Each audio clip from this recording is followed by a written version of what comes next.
And one of the core messages I want to leave the audience with is that you could get there. Everybody has the powers within to shift whatever predicament they grew up with, however bad their life is. You could shift it, and I recommend it, addressing it from both the body, the mind, and the spirit. Hello and welcome to Get Yourself Optimized. I'm your host, Stefan Spencer. It's my pleasure to have Shara Ogin with us. Shara is a clairvoyant, a life coach, and a reverend, and is most passionate about helping people to remove those invisible blocks and barriers that stand in the way of them accessing their deepest purpose and potential. Shara has been featured on NBC Sports for her predictions. As a speaker at numerous festivals, workshops, and events, she frequently works with women who are ready to call in love, career satisfaction, personal fulfillment, and abundance in all realms. Having spent the 2 decades prior working in the medical field and as a somatic Feldenkrais practitioner, she includes her vast knowledge of the body into her work, merging the practical with the metaphysical and the mind with the body. Shara has been recently published as she's a new author. She's got a book and workbook titled Unlocking the Body's Wisdom, Accessing Your Healing Powers from Within, where she outlines the root cause of over 150 diagnoses and ailments and holistic strategies for treatment. Shara, it's so great to have you on the show. So great to be here. Thank you. So let's start by, if you could share your origin story of how you came to discover these psychic superpowers and what your kind of story arc was earlier. Yeah. So there's many ways to explain that. So I started off honestly, it looks like I have the perfect life. If I told you how it was, I have loving parents. I started in the medical field at the age of 21. I was an occupational therapist for about 25 years, an ergonomist. So on paper, awesome. Now I have like 6 titles, but I think the main thing that qualifies me is the amount of my life that I lived in darkness and with walls around me and feeling on the outside, feeling like I don't belong here. I don't belong in this family. I don't belong in this like life, and feeling the pain of separation, the pain of not belonging. And so I went on this quest for about 25 years to, I did every sort of transpersonal course, actualization course. I got NLP trained. I got, I lived in intentional communities. I lived at the Buddhist Zen Center for a year. And it was all for me to figure out like the meaning of life and what it would take for me to be happy. And still at the age of like 39, I really never had a real relationship with a man. All the reasons why I was lacking in self-love. I was body image stuff. But that was more in my 20s. And then I just was like, I want to live the life that I want to. I want to like end my limiting beliefs. I want to like step into like self-love and really, breaking down any of the walls that are standing in the way of me having a relationship. And so that's when I entered into a clairvoyant program. By the end of like 3 years there, I basically healed almost all my limiting beliefs and all my thoughts, my limiting thoughts. And then people started to come to me for readings and healings. And I realized that I had this ability to evoke the same change in other people. And then finally, I was doing maybe my 200th free reading at the school on another woman who was coming to me to find love. And it was at that time, I had nothing left in me to heal. Like as healers, law of attraction, someone comes to you for something they need healed and you're like, oh yeah, I know that one. And after like 200 readings, that's when the energy of my husband came in, or a man came into my art field. And I met my husband that year. I had a baby at the age of 47, and people have been coming to me for readings, and my whole life has shifted. I never intended to have this like U-turn in my life, but I have surrendered to a higher power to kind of guide me and using me in the way in which my abilities would both best be served. Wow. Congratulations on your success and having not just your soulmate, but also having a baby at age 47. That's miraculous. Yeah. The thing I've really realized and reflected on in my life is so much of my life was effort, effort to like make the grades. And I think it's a ancestral family belief that you got to work hard to make money. You have to work hard to succeed. And so my whole life has been crafted upon that ideology. And then I just realized that to really get to what you want, you could let go a little bit and When you're in full alignment, body, mind, spirit, things will come without effort. And so I'm actually working with a lot of my clients on how to stop efforting, stop like wanting that so bad. That's the very thing that actually pushes so many things away. It's like, I wanted a boyfriend so bad. I would do anything. I'd, go to the bars and be like, there, maybe he's that. And, and I wasn't just bringing me to the table. And now when I bring me to the table and I'm authentic, like I'm not trying to get a client, I'm not trying to make money. That, like, what do you tell a person who's going through that when they're wanting to follow in your footsteps and manifest the life of their dreams, but it just feels like a pipe dream? Yeah, great question. So the first thing is the reason you don't have what you want in your life is because there is a limiting belief standing in the way of you in that. And so part of my work involves distilling what is that limiting thought? What is the limiting belief? We live in the law of attraction, and I try to stay away from catchphrases like that, but it's actually true. When we're out of a resonant vibration of having what it is that you want, it just won't come. And then the other thing is we need to do a balance between dead level, like practical things and more abstract. So I came from the very practical world. I came from the medical field. I have a family of doctors. Everything needs to be science-based. And lately, over the past decade, let's say, I've transitioned into dropping into my heart and feeling what is the truth in this moment.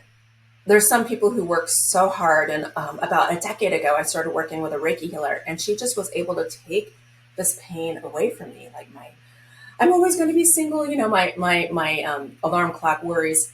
And then I was like, that's so cool. So I've learned how she does that. And so it's a balance between the client doing the work and me helping them through it. So some of it is I do have some superpowers that can help with that.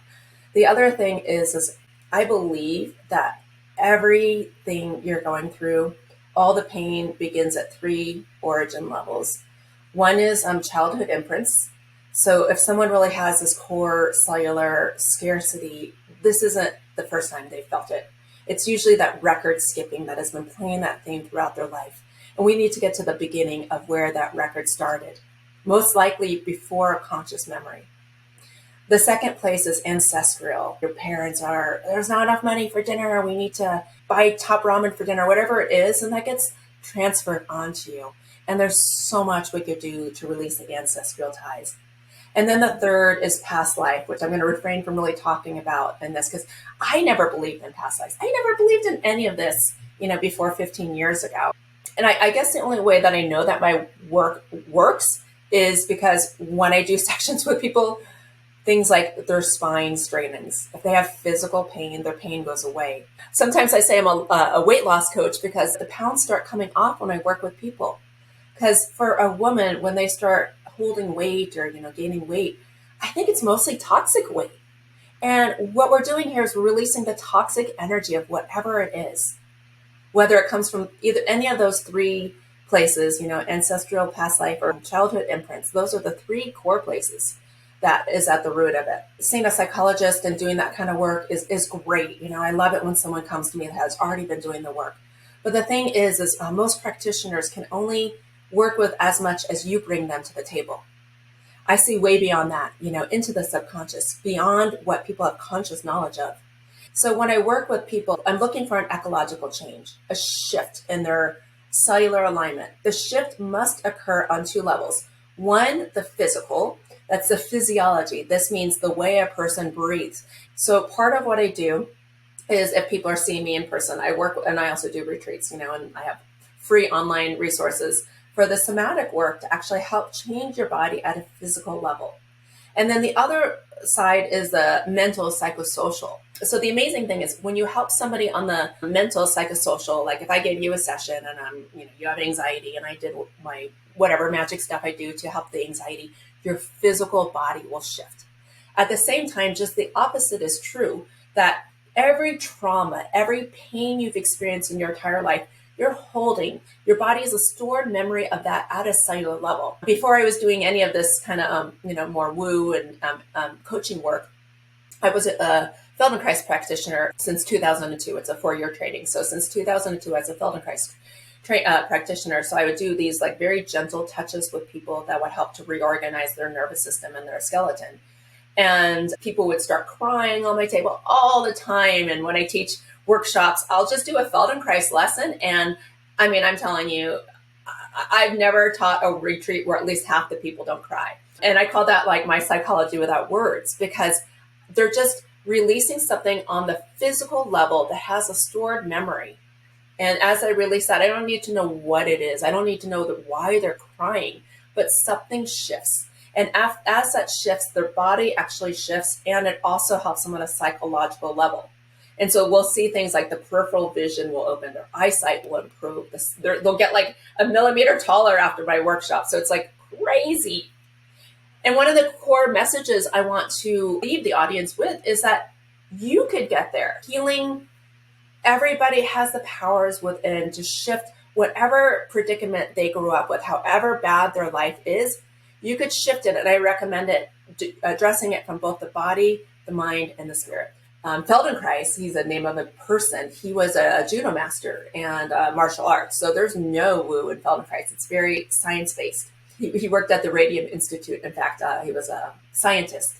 And here's a really important point, that another reason why most people have pain is because they're overusing certain muscle groups. They're overusing their distal extremities, their hands, and they're underutilizing their core muscular groups, which is the pelvis and the low back. So we're walking through the world like we're wearing a straitjacket. Sometimes this happens because of an injury, but that's not usually the root. The root is trauma or sitting over your computer for 8-10 hours a day. And so this part becomes like unmovable, and it becomes out of your awareness, especially in your back. So through the Feldenkrais, and to find a Feldenkrais practitioner, you could just go to the Feldenkrais website and put in your zip code. But through the Feldenkrais work, or you could actually do it on your own through a class, we bring our awareness to certain parts of your body that are out of your awareness. There's 7 lumbar vertebrae, and most people are like overutilizing those. And then the thoracic, which is above, are held like not moving at all. And if you want to know what efficient movement is, just watch an infant move. And what happens is all the vertebrae are moving like links of a chain. One moves, and then the next moves, and the next moves. And I know this because I literally just taught 3 retreats in the past 3 weeks, and I probably touched about 20 bodies. And I don't think there was one that was moving in an efficient manner. They were locked. Certain vertebrae are locked together. The result of that is the scapula, the shoulder blade, will not glide properly, and the arms will overwork. We need to get this part moving in a more efficient way. There's no pill. There's no chiropractic crack. There's no acupuncture point that is going to get this moving. The only thing that's going to get this moving is re-education of the nervous system, of the bones, the ligaments, and the joints, and how they're communicating with the brain. And once that happens, all of a sudden, for one thing, the pain goes away. All of a sudden, we could take the work, the shoulder's blade starts to glide, and we could take the work off of the arms. If they could just learn to like use themselves more efficiently, then the back pain could go away. Are you able to connect somebody's, let's say, past life trauma, some sort of unresolved karmic debt or something like that, to a chronic illness or pain they're experiencing in this lifetime? So how do you do that? Absolutely. Let's look at it this way. We all came into this life, and mind you, I was not a believer in past life. So even if you don't believe me, this still works. We all came into this life with certain things that we're here to accomplish in this lifetime. For instance, I was basically mute. I was the shyest kid in school, and I was picked on my entire childhood. So for me, it was finding my voice, finding my expression, finding my uniqueness, But in order to find what we're here to do, we have hardships usually, whether it's you come from an abusive home or poverty or whatever it is that takes you to the end point. And usually what we come in with is stuff like, if you want to say past lives that was unresolved, I still have cellular memory of that. So I could heal it at that level. There's still healing in the present life, but not only in the present life, but for future generations. This is the reason I believe my daughter waited so long to come into this world, because I had a lot of healing on myself to do. So you asked about how we heal the physical body on that. Anything that isn't it's healed, whether it's past life, ancestral, childhood, it's it's eventually going to somatically express itself. And by the way, on my website, I have a free Find Your Purpose website. I believe that the greatest hardships that we face in this life have a lot of information like that define the trajectory of where we're supposed to be going in this life. It all makes sense now. If we're able to grasp the lessons sooner and integrate them, then I believe that actually helps us to move our evolutionary pathway forward. So part of being a good healer is actually getting your own self out of the way. And this is true for actually anybody making their decisions. It's an art to get your own self out of your way. And on that note, slightly different topic, but in order to be a good healer or a good coach, because I did I did 3 years of coaching trainings, but I was never really a good coach. And then once I completed the psychic training and I kind of healed my own stuff, I didn't need to busy myself in my mind with my stuff. My stuff it's boring. And even when I talk about it, I don't really have a trigger on it, if anybody wants to know my deepest wounds, okay, sure, I'll share with you. But I'm able now to get myself out of the way and fully be present with clients or whoever comes to me. So all the time I get asked with my clients, should I pursue blah, blah, blah, healing, will I be a healer? And I'm like, no one's just going to take a class and be a healer, whatever modality you go on. So part of your journey on doing these healing classes or whatever, energy work or coaching work, yeah, I'm supportive of all that, but mostly it's a journey to heal yourself. And then when you get to that point when you can get yourself out of the way, then you'll get much clearer information. And when I completed the clairvoyant training, all of a sudden, 20 years of interpersonal work, 3 years of coaching training, it all came into it all made sense. And then I could do NLP on past lives and NLP on childhood stuff. And I had some great teachers. And so instead of doing it just the way they taught me through practice and trial and error, I'm learning like this actually makes the most sense. Psychic is really like a muscle, which I never ever believed that we had this ability, but we all have it inside of us. It's part of it is expanding your imagination. As you expand it, then you'll start to see more colors and your dreams. This work will really expand your dreams. And then with practice, just like going to the gym and working weights, I started to see. And I'll also tell you that I'm not 100% correct. I don't claim to be a fortune teller. I don't claim to know all the answers. But that's not what's important for me. What's important is that there is change that is evoked and that the person changes and I see it and I feel it and they're lighter when they leave my sessions. Gotcha. You mentioned earlier that you had your daughter at age 47. How did that come about? Because that's pretty unusual. She was a work in the making. The first step is I had to get into acceptance of the fact that I would probably always be single for the rest of my life. Turning 40, having, the relationships I had, that was the first part. And that took me a few years to actually get there. If you tell somebody that they're going to be single for the rest of their life, that is like I'm a Libra rising. I need relationships. And so it felt like death at first. And then I came into acceptance because I started to realize I was good at something. I was good at doing my work. And I started to realize maybe this life isn't all about me. And so, I started to put my attention outward and help people. And that gave me a great sense of purpose. That was the first step. Yeah. And I mean, it's kind of a longer story, but, then the man came in and then the possibility came in. And then I spent the next couple of years really on a quest to heal whatever it was that would make me the best mother possible and to bring in the highest light of a child. And also I led this one workshop at Burning Man a few times called Calling in Your Child. And it's sort of like applying for a job that I said, this is what you got, on the positive, I'm extremely empathetic and loving and caring. But on the downside, I have my own life, so I'm less of the playground mom than maybe I would have been if I was younger. And also, I probably won't make it around much past your, wedding. So, I was like, choose me if it feels like a good fit. And I put that call out there. And as soon as I put that call out there, I felt her connect. And then the next year was about me clearing any residual, any really, for me, it was my free will and my free expression, my ability to play and have fun. I lost it somewhere along the road in my childhood.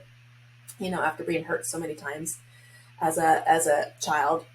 And I needed to reclaim that. And then as soon as I did, I saw this like energy of this laughing, fun, giggly girl all around me. And then she came in, Gemini, can't talk more, full freedom of expression. And if anybody knows anything about astrology, my north node is her south node, and her south node is my north node. So I feel like this journey was really all to be here to actually bring her in. And then that was kind of the cherry on the top of what I needed to heal and resolve within my life. And then from there, it's all about giving back. Having a child is very much like calling in your soulmate, like calling in a partner soulmate. And by the way, it's the same for a pet too. Choosing your dog or cat, that's a whole nother story, but it really is the vibration of attraction. And this is also tying in the theme of the trust, like trusting that you are on the right path, trusting that these things are going to happen and unravel in the right time, in the right place, and as they should. And I believe like we all want to get to that point where we're in acceptance and alignment when we take that last breath of life, and that we're in peace and resonance with the life that we have lived. If our listener is wanting to learn more from you, work with you, attend some of your retreats or workshops, like, what's the best next step for them? Great. My website, sharaogin.com. That's SHARAOGIN.com. And my book is on Amazon and Barnes and Nobles.